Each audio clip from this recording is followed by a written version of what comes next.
I've been singing since before I can remember. There's like home videos of me singing when I was like 2, just putting on a show. I always wanted to be on stage. I just can't wait to be king. Yeah. It brings me joy, like just performing the whole rest of the day after my shows. I'm just like so excited for the rest of the day. It just gives me some sort of like energy. Just being on stage has just always been my favorite thing. She just has this love and compassion for people, and that shines through when she sings. And so it's just such a joy to watch her worship as she leads Southbrook students.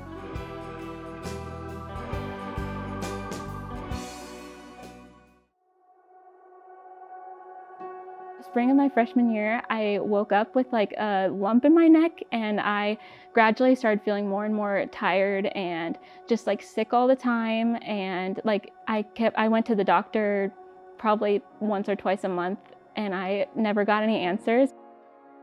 A couple weeks later, my dad got the call that I had thyroid cancer. When I found out that Brenna had cancer, I think that was probably one of the scariest things for me. Brenna's not just one of the girls in my small group, but she's also like a daughter and has her entire life ahead of her, and she gets cancer right in a place that she is afraid will take all of that away from her. We were referred to an ENT like surgeon, and she was like, I hate to like tell you this, but the one risk of the surgery is that it like ruins a lot of people's voices for speaking, let alone for singing. Not only am I fighting this disease, but I'm also dealing with like having the one thing that I loved so much being taken out of my life.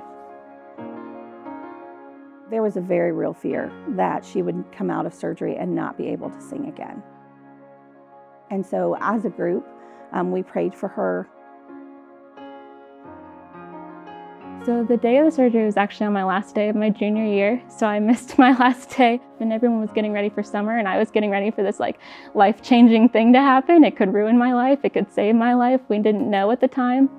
But on the day of her surgery, I got to go and have prayer with her. And one of the most amazing things that I'll never forget, and I know that Brenna will never ever forget, is that as we prayed, her surgeon prayed as well. And her surgeon prayed that God would guide her hands and that God would help her to save Brenna's vocal cords.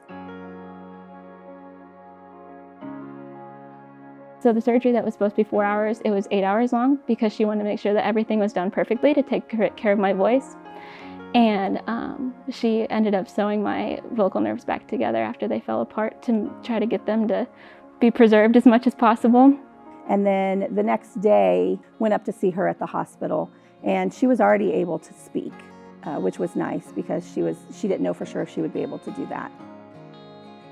And at that point, we still didn't know if I could sing yet. And so I just sang a little line of something, and my mom just started sobbing. She's like, I never thought I'd hear you sing again. It was very like emotional, just knowing that like that I was not gonna have to lose something that I thought was gonna be like the end of having to ever be able to sing again.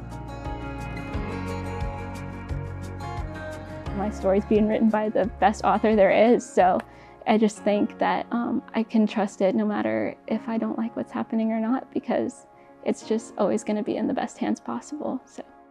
And so while it was super scary, it was also just watching her as an adult looking at this teenager and saying, wow, I need to have the faith like that in everything I do as well.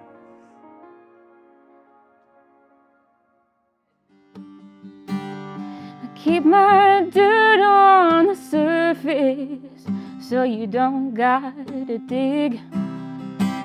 People that make me nervous try to hide all their sins, and I got no reason cover my tracks.